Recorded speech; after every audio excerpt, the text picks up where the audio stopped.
You are listening to the Horse Radio Network, part of the Equine Network family.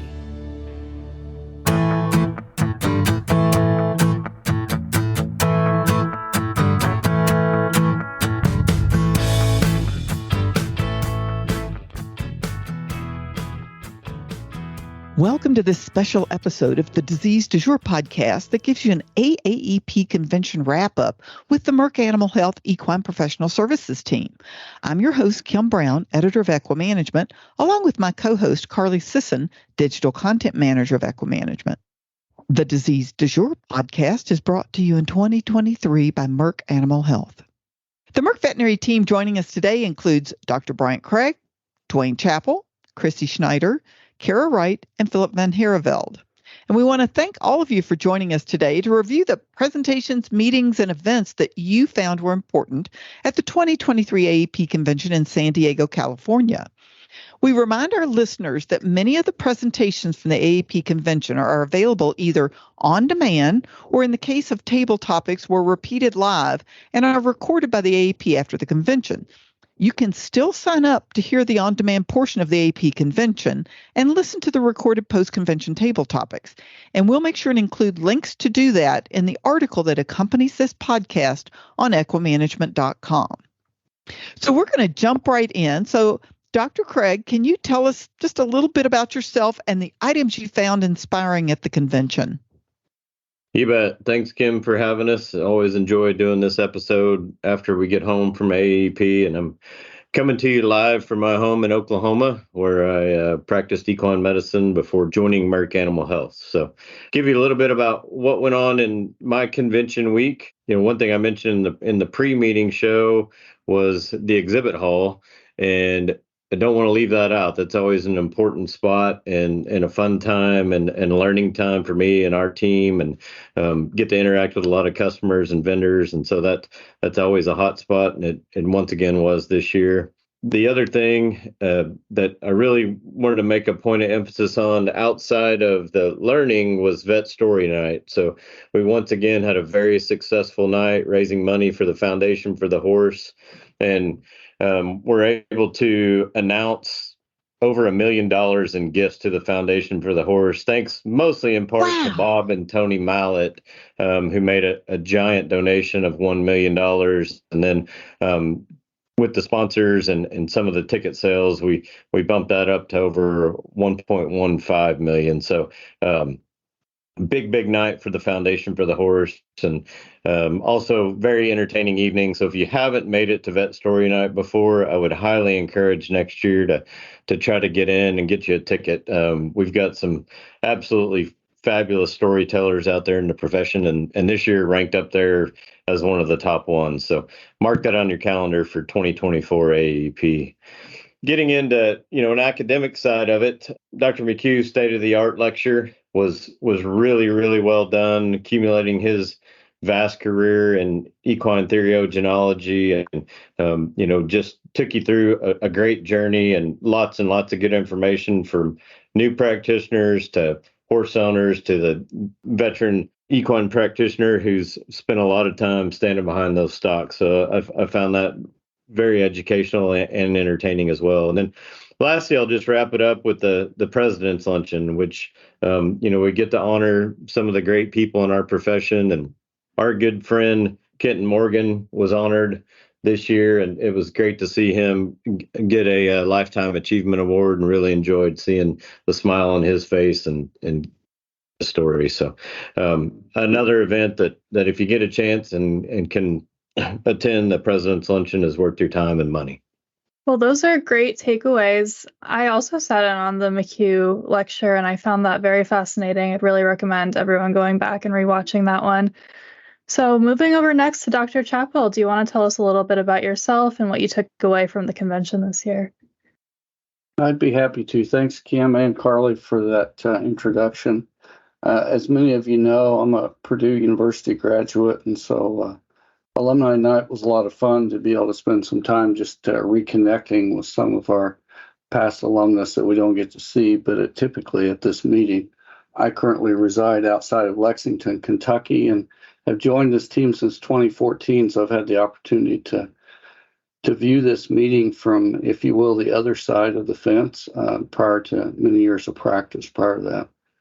And once again, this meeting by no means was a disappointment, but continues to be a great opportunity to reconnect and build new friendships that so often occur in that exhibit hall and outside those meeting rooms that become a great value down the road in different networking professional relationships. Once again, as I'd emphasized in the pre-call, attending committee meetings has been a highlight for me, and I was reminded of the importance that committees serve with AAEP and how the volunteers that are typically far more greater number than what we have positions to be filled. And I listened once again to the member engagement committee of how they continue to try to come up with new ways to find continued new opportunities for our membership to engage and be a part of this wonderful organization. The other thing about committee meetings that I want to throw out that people may not realize, but most of these committee meetings are open sessions where all members have the opportunity to attend. In some cases, there may be a few pieces of business that committee needs to complete with a closed door session, but so often these committees are open door, and I just encourage you to add that to your list of things to do in the coming years. The Foundation Scholarship Awards, once again, were not a disappointment. As a matter of fact, it was the largest amount of money awarded by the foundation to student scholarships to date. And this year's total, if my numbers are correct, was $530,000 were awarded this year. 4 of those came from very large student scholarships sponsored by the Coyote Rock Ranch organization, and also the Ellen DeBella Memorial Scholarship Fund also had a very large student scholarship amount awarded. But we also had sponsorships that continued and have been ones that have carried this particular activity for years, from Zoetis, from Merck Animal Health, from the Oakwood Foundation, as well as some new entries from the Haggard Equine Medical Institute Scholarship Fund, and then Richard and the Ann Sterling Foundation Scholarship Fund. So that continues to grow, and we continue to challenge our equine industry to step up and help these students get their education so we can continue to build more and more practitioners in this field. Many of the sessions that were going on oftentimes would conflict with one another, and so this year we had the opportunity to learn that many of the sessions are going to be recorded and we can go back and listen to them later. I had the opportunity to step in on the medicine session and listen to Dr. Posterla present on a couple of herpes topics that were very well done, as well as one of his graduate students presented some information from our biosurveillance program on strep equine, and I would point you to go back and listen to those as well.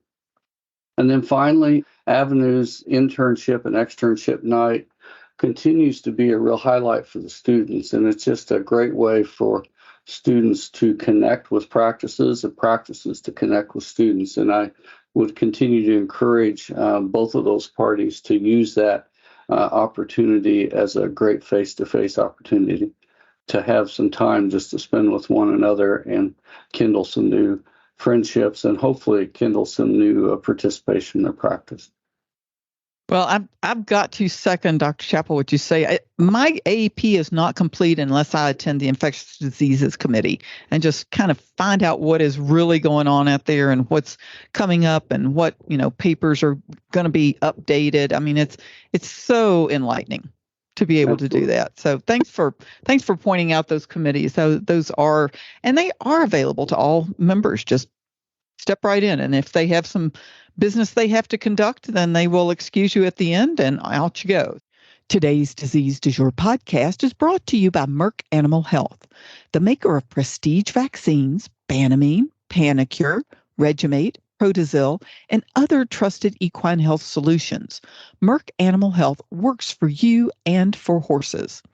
Learn more about Merck Animal Health's comprehensive portfolio of products, as well as their unconditional investment in our industry, profession, and community through programs such as the Respiratory Biosurveillance Program and a partnership with Equitrace, which delivers secure, streamlined record keeping and instantaneous temperature measurement when coupled with Merck Animal Health biothermal microchips. Visit merckanimalhealthusa.com for more information. Okay, Dr. Schneider, tell us a little about yourself and what did you find inspiring or enlightening at the convention this year? Hi, Kim and Carly. I second everybody. Thank you for having us. This is always fun to kind of reflect back on an AEP that sometimes can be all the time is a whirlwind of activity and things. So I live in Columbus, Ohio, where I practiced before joining this team. I was hired by Merck in July of 2020. So it's been a great 3.5 years. Really enjoy getting to travel around the country and meet with equine veterinarians from kind of all corners of the U.S., which is really fun. So my AEP, I already alluded to, is a whirlwind. I think everyone would probably agree. There's always so much going on, which is great, and a time to catch up with people from various parts of my career, which is fun too. Our team kicked off our AAEP, at least after committee meetings, which I agree. This is the first year I attended committee meetings, and I will definitely do so again. So also agree, everyone should check those out if you can. But the first day of sessions, we had our Merck Animal Health sponsored Sunrise session. And this was a panel discussion with 4 practitioners that was moderated by our own Dr. Cara, Wright. And those practitioners that were on the board, thank you to them, or on the panel, I should say, thank you to them. Those doctors, Shane Baird, Michael Clark, Stacy Cordovano, and Wendy Krebs. And this was a really popular session, despite the really early hour that it was, started at 6:30 in the morning. And it brought really a diverse group of equine practitioners together to discuss the ways that they have cultivated sustainability in their practices. The take-home points for me from this session were that creativity, communication, a team approach, even if you're a solo practitioner, and boundaries that work for you are kind of the key ingredients that the panelists said kind of helps make equine practice work for them. There was a lot of discussion at this convention about sustainability from lots of different angles, and the keynote kind of fit really well with that. It was presented by Cassandra Worthy, and it was entitled Master the Chemistry of Change, Uncover Your Inner Change Enthusiasm. Her presentation was definitely entertaining. And of course, the topic was timely, as there's so many changes happening in the equine veterinary industry. She really encouraged us to notice the feelings that we have in a challenging situation, which she terms the signal. So those feelings are a signal for us. And then look for the opportunity in each of these situations by getting curious and engaging in dialogue with each other, which I wholeheartedly agree with. I think the only way to kind of move forward and get the equine veterinary industry to a better, more sustainable, healthier place is by talking with each other. And then she says at that point, we can make the choice to reframe our experience based on that information we learn from talking with each other. So I'm sure that's recorded. So if you missed that, I would highly recommend you go back and watch that one. And then again, sustainability had a whole afternoon that Merck Animal Health sponsored. That was entitled I Am Change, Transforming Your Equine Practice with Innovative Solutions. And I was really happy to see that there were a lot of opportunities for AAEP members to get information regarding the things that the 5 subcommittees of the AAEP Commission on Equine Veterinary Sustainability have been working on. There were member roundtables in addition to this I Am Change afternoon session, where the members of each subcommittee presented information and resources to attendees.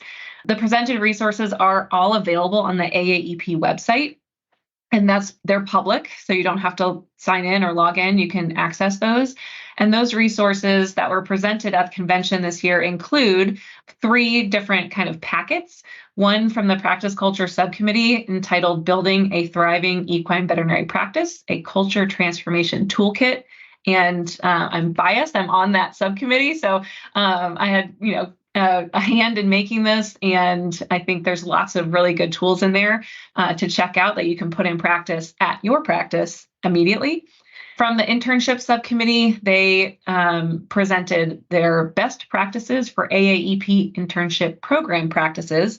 And then the emergency coverage subcommittee that Dr. Cara Wright is a member of, they presented Emergency Coverage 2.0, Innovative Strategies to Revolutionize After-Hours Care. So all of those, plus so much more, is available on the website. If you go to the AAEP website, you can just type in the search bar, sustainability, and all of these things will come up.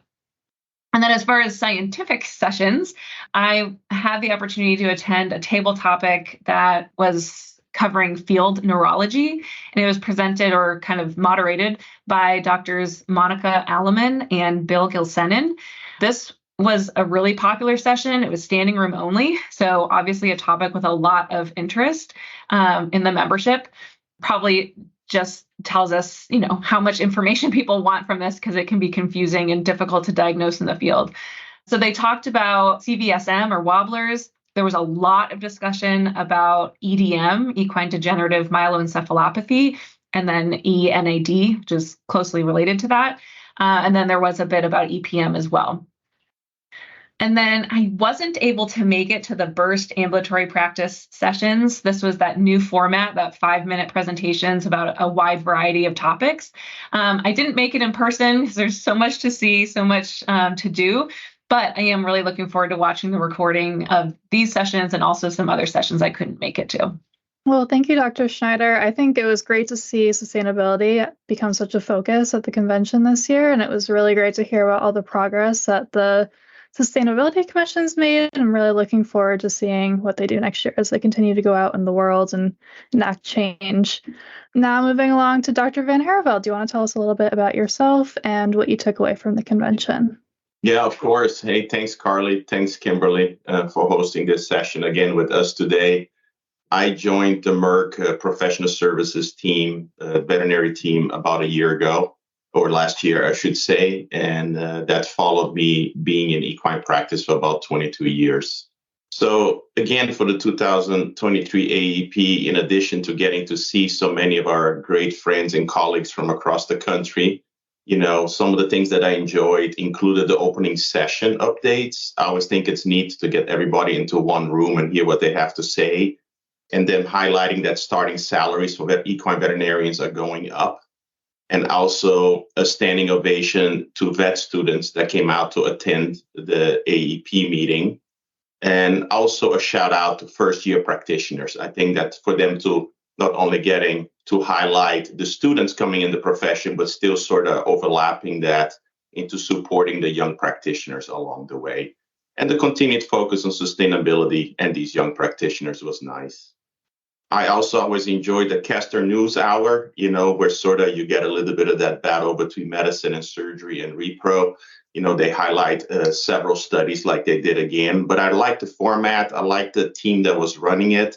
I felt there was a really good pace to it, good humor, and great information being presented in a very nice way. So I always enjoy that.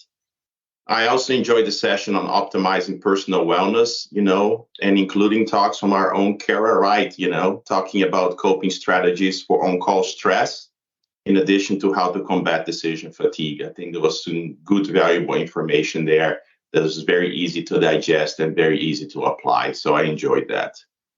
Like Duane said as well, I think the avenues for internships and externships that's sponsored by Merck is a very important session for our profession. And just to see that that's a very active room, that there's a lot of context going on. And that's really a room that it's hard not to underestimate how that really shapes the career of many, many people. Those connections that get made in that room really dictate careers for people. So, always nice to see that going forward. I also agree with Bryant on storytelling night. I think he made a good point for it, but also to add to that, that it was the first year that we had female storytellers, and I think that they did a really good job. They really brought some good energy, and some good humor to the room. And it looks like, this is something that's going to move forward, with women telling their stories in practice. And then the last thing that I have is it's hard to not mention an aircraft carrier reception, and an opportunity to walk around on one of those massive ships. I thought it was really neat to see how massive and how intricate those ships are. But overall, a good 2023 AAEP on my half. Well, that's great. And you mentioned some really interesting sessions and things that I think people would love to see. If you missed it this year, make sure you get in touch with it for next year. So, okay. And Dr. Cara Wright, tell us a little about yourself and what did you find inspiring at the convention? Thanks for having us. Hey, everybody. My name is Cara Wright, and I am one of the equine professional service veterinarians at Merck Animal Health. I live in the San Francisco Bay Area, and I was in private practice for, I guess, 12 or 13 years. I don't remember, but it was a quick trip down to San Diego for me for convention, so that was pretty nice. My favorite part of convention, as always, is connecting with friends, colleagues, vet students that I know, and just seeing everybody and checking in. But this year was really special because a lot of my friends are now on committees. They have submitted papers. They were presenting for the first time at AAEP, which, is really cool to see. So the first talk I would like to highlight for everybody out there, no matter what your role in practice is, would be to listen to Dr. Jessie Taima, who is a surgeon at Rhinebeck Equine in New York. And she challenged us as a profession to consider our leadership and how we are leading new practitioners, vet students, our staff members, each other, demonstrating humility in our leadership, kind of challenging the status quo. But yeah, I highly recommend checking out that talk to anybody who missed it. For sure. And then one of my favorite statistics that got quoted several times at a bunch of the sessions that Dr. Schneider mentioned, like the sustainability rounds and the ER roundtables and all of this stuff, there is a statistic from a paper by Dr. Megan Graves at the University of Tennessee. And she did a retrospective looking at all of the emergency calls that came in to the university over 6 years and broke it down by species and location. Was it in the hospital? Was it ambulatory? And she found that over 6 years, 2.6% of equine ambulatory emergency calls came in between the hours of 12 a.m. and 6 a.m. And when I couple that fact with some of the physiologic information and data on biological stressors that I presented in my emergency anxiety paper, I think it is time to have a really big discussion about what kind of emergency coverage veterinarians are expected to provide throughout the middle of the night. There are solutions out there that could lead to more rest and recovery for our veterinarians while still providing that relatively small number of calls that come through on ambulatory, providing them a service while still enabling our veterinarians to feel rested and recovered and ready to come back to work. So that quote, that 2.6% number got mentioned several times this week. And I thought that was really cool because that just puts it in perspective, right? People need us all the time, but looking at when they actually need us is really important. I would like to highlight again, Dr. Schneider mentioned it, but the emergency committee toolkits that they've put together are some really good resources for practitioners who are looking for ways to be creative in their emergency coverage. So please go to the AAEP website and download that. There's definitely resources out there. The other sessions that I'm just going to highlight, I feel like I'm continuing to talk here, but David Hall from Genius Vets spoke on Saturday morning about using social media and your online presence. And he had a lot of really good information about best practices on engagement and how to get your clinic information seen. A couple of his fun facts and takeaways, but for sure, if this is something that your practice does, I would definitely go watch the session and take notes. But my favorite thing that he said is that YouTube is a very underutilized resource in vet med, but actually the lower your production value is, the more views you will get. So you don't have to be fancy. You don't have to do all of this stuff. He actually said, Blair Witch style, which I don't know if you guys remember that movie from the late 90s, but it's like a shaky camera for 2 hours. Obviously he was being slightly facetious, but essentially, you don't have to be super fancy to get your stuff out there and get views. A terrifying fact that he shared is that people spend an average of 95 minutes a day on TikTok. So whatever you want to do with that information is great. But if that is the demographic that you may be targeting with your practice, that is a place that you should potentially be. And then the last thing that I thought was really interesting that is applicable to everybody, even if you are not active on TikTok or YouTube, is that the Google algorithm for search engines is trying to be more weighted toward professionals and universities and experts. So the more links that you have in your, for example, clinic webpage to your doctors and any universities that they went to or papers that they've written, but the more stuff you have that's educational or linked to experts, the higher your website will feature in the search engines. So anyway, that was interesting. Definitely a really important talk for a lot of people. And then briefly, Dr. Becky Tees spoke a lot about how they just revamped the structure of their practice to create some sustainability. And a couple of the things that they do that I thought were pretty groundbreaking. Number one, they give their veterinarians the opportunity to create a wish list of cases, and then they try to schedule those doctors to have about 60% of their cases of the type of their wish list. So if you've got somebody that enjoys repro, they try to weight that person that way versus, someone who might really enjoy dentistry. And of course, everybody still has to do everything, but that's a really good way to keep people engaged in doing the type of cases that they enjoy. And the other thing that I thought was really interesting, the practice is very transparent about their finances. So they talk about the practice finances at doctor meetings. All of the doctors are aware of their revenue and how things are billed and how that goes, which is it's important. And I think in order for people to want to make money and support the practice and understand how they get paid, everybody needs to understand that. But the other thing this practice did that was really interesting is they include their support staff in bonus structures. So support staff gets a quarterly bonus if the practice is doing well. And I thought that was a really nice way to acknowledge the hard work that the entire support staff team does in order to keep the veterinarians moving. So those were my highlights, and I appreciate you letting me be here and ramble, but for sure, go check everything out online that we all just talked about, because it was all good stuff. One point I meant to highlight, Kim, was for AAP members, sometimes there's a little bit of a challenge finding things on that really large website. And we've talked so much about sustainability and the work that the sustainability subcommittees have done, but you may find it a little challenging finding those toolkits. And so let me share a little quick process of how to do that. And it starts by logging in as a member. Once you go to the AAEP website, you've got to first log in as a member to be able to find these. And then you'll find a quick link that is described as Transforming Equine Practice Resources. Once you click on that, then you'll be able to get to that array of different materials that have been referenced throughout this conversation and at AEP this year. And you'll find the 5 subcommittees listed there, and a tremendous amount of tools and resources have been put together. We also want to mention, I'm glad you mentioned that, Dr. Chappell, because in this past year in 2023, Dr. Amy Grice and Equimanagement have run a series of articles that have highlighted the work that's been done in these subcommittees. And I am very happy to announce that Merck has decided to sponsor these for 2024, so we can continue to have this information coming out in each issue of the magazine and every month online. So make sure and look for those commission articles to stay up to date with all the work that's being done. And it has been a lot.